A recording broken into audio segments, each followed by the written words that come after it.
Kitab Syamsul Ma'arif Kubro yang lagi rame diperbincangkan ya, yang ditulis oleh Syekh Ahmad Buni. Nah, nanti bisa dilihat sendiri, diseceng sendiri siapa Syekh Ahmad Buni.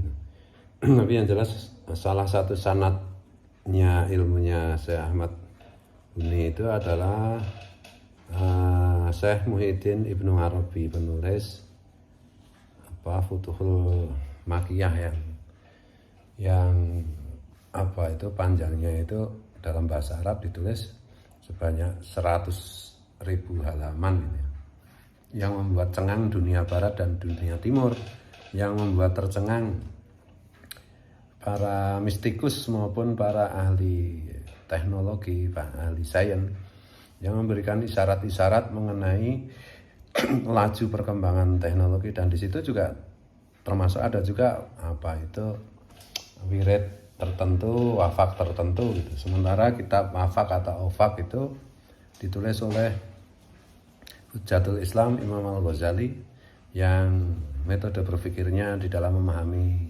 agama itu sampai hari ini masih terus digunakan oleh mayoritas umat Islam.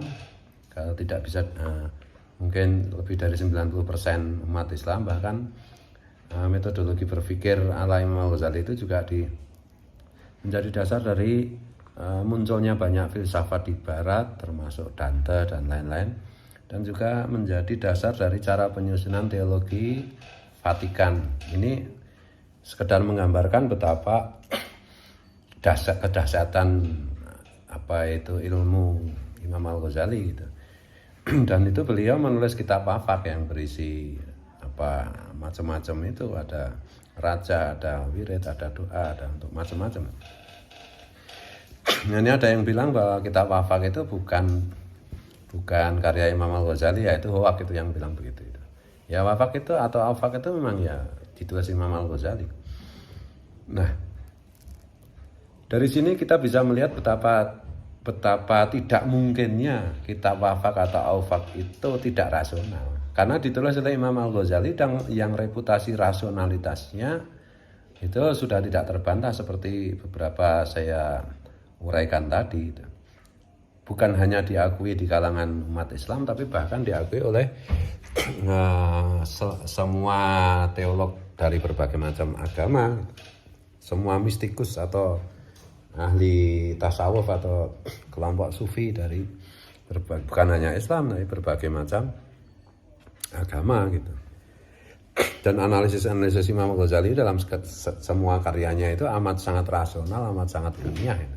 Sampai hari ini saya belum menemukan satu kalimat pun dari Imam Al-Ghazali yang bertentangan dengan perkembangan sains dan teknologi gitu.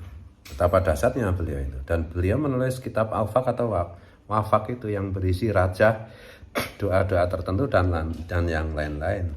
Begitu juga kitab Syamsul Ma'arif Kubro yang ditulis oleh Syekh Ahmad Buni. Saya waktu menjadi santri itu merasa tidak terlalu berbakat untuk mempelajari hal-hal seperti itu, sehingga memang saya tidak mengkhususkan untuk mempelajarinya kecuali sekilas-sekilas saja.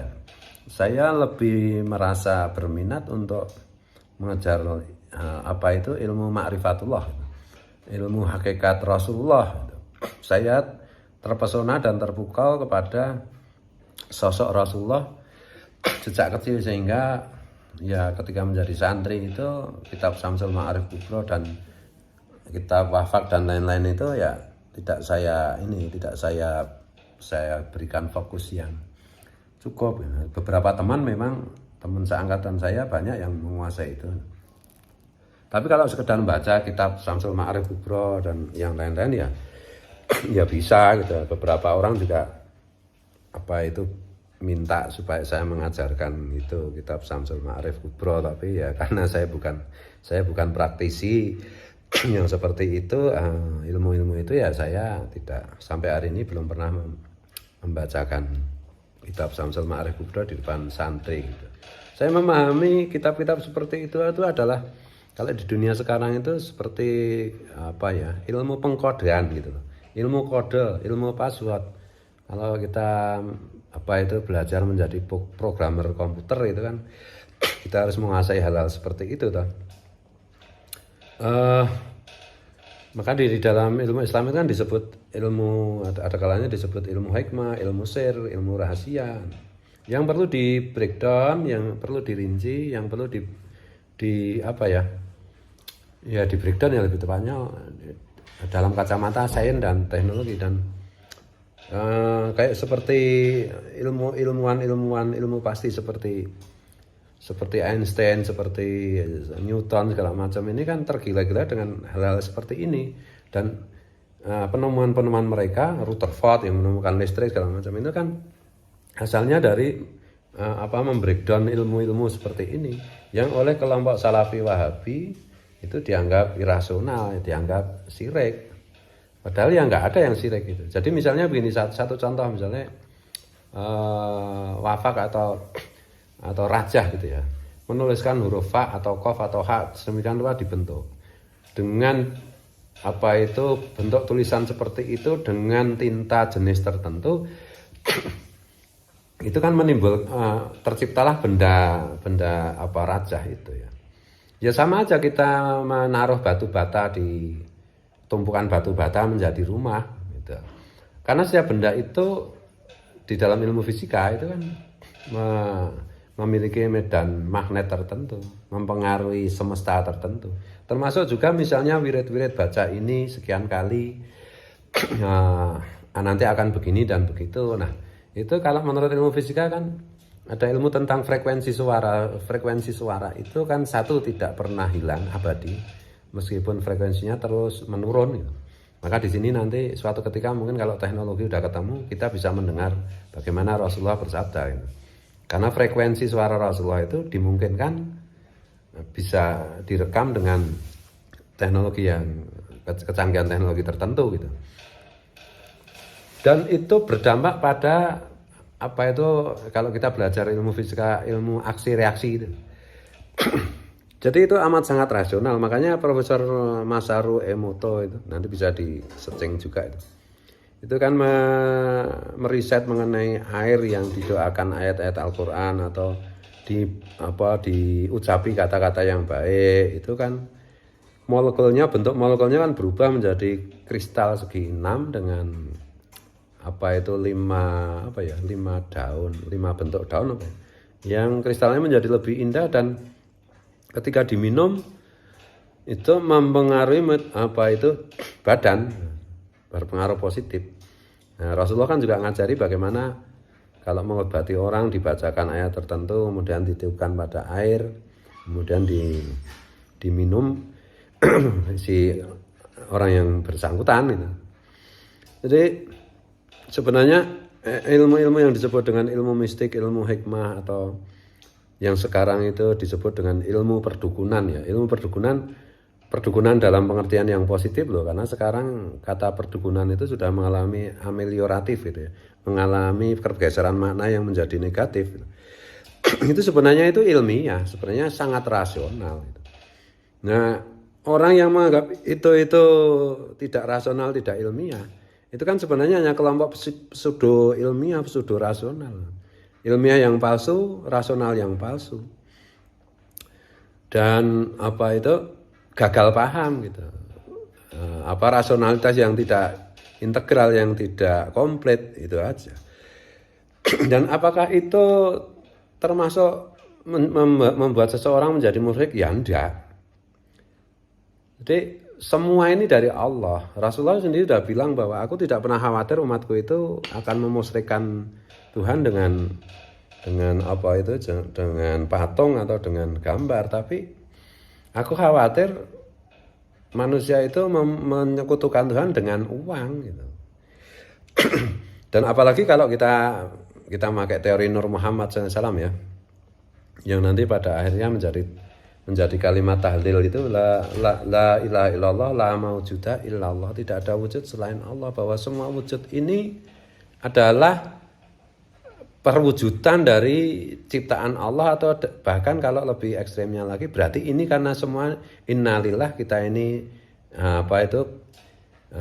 lillah, inna sungguh kita lillah milik Allah atau dari Allah, berarti tidak ada maujud selain bahwa semuanya itu Allah itu.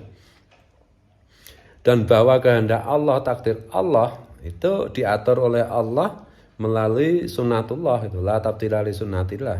Tidak ada perubahan dalam sunnatullah, hukum sebab akibat atau hukum aksi reaksi di dalam ilmu fisika mengenai apa itu pertemuan atau perpisahan material itu. Material dalam bentuk yang besar seperti planet, seperti apa itu matahari, bintang gitu, atau dalam bentuk yang partikel kecil seperti atom, seperti bahkan neutron, elektron. Ini dekat, jauh, itu menimbulkan hukum aksi reaksi itu, menimbulkan hukum sebab akibat atau menimbulkan sunnatullah, aturan yang dibikin Allah. Sama aja dengan misalnya Allah idza arada syai'an ayyakula lahu kun fayakun. Kun fayakun itu kan prosesnya kan panjang gitu. Apa itu breakdown dari firman Allah, kun jadilah engkau, fayakun maka jadilah, itu dalam satuan waktu yang kita pahami bisa triliunan tahun itu. Dalam bentuk material terjadi apa itu aksi reaksi yang sedemikian rupa yang mungkin sedikit sudah diterangkan oleh Stephen Hawking gitu ya, dan para fisikawan yang lain.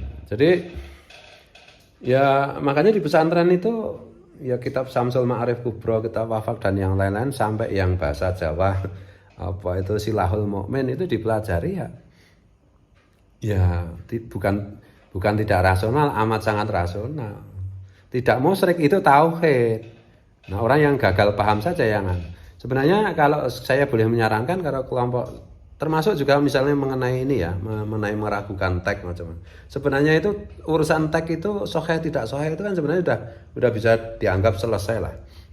Bahkan yang disebut sahih atau tidak sahih di dalam ilmu apa itu mustalah hadis itu kan sebenarnya metodologi aja kan. Metodologi yang dirumuskan secara filosofis toh, mengenai pertanggungjawaban apa itu riwayat dan yang lain-lain itu. Tapi itu kan sebenarnya juga yang sahih juga belum tentu pasti benar, pasti ada, dan yang tidak sahih itu juga belum tentu tidak benar. Maka kalau dalam ilmu penelitian itu saya sejak tahun 90-an sudah mengenal metode konten analisis gitu. Yang dianalisis itu kontennya kan itu. Nah itu sebenarnya kita aja mentakwili, bukan memperkarakan ini. Nah, jangan seperti itu lah. Kelompok Salafi Wahabi itu sukanya malsu hadis. Coba sekarang misalnya Sahih Bukhari edisi yang dibikin oleh Salafi Wahabi pasti berbeda dengan edisi sebelum tahun 50-an gitu. Kitab hadis Sahih Bukhari ya, mereka gitu-gitu sih. Jadi itu sebenarnya menurut saya apa itu kemunduran dalam cara berpikir yang sudah diwariskan oleh Rasulullah, para sahabat dan para penerusnya, termasuk generasi emas Islam gitu. Kalau kita cara berpikirnya seperti Salafi Wahabi itu, kira-kira kayak begitu ya. Ini ngalor ngidul nggak apa-apa ya.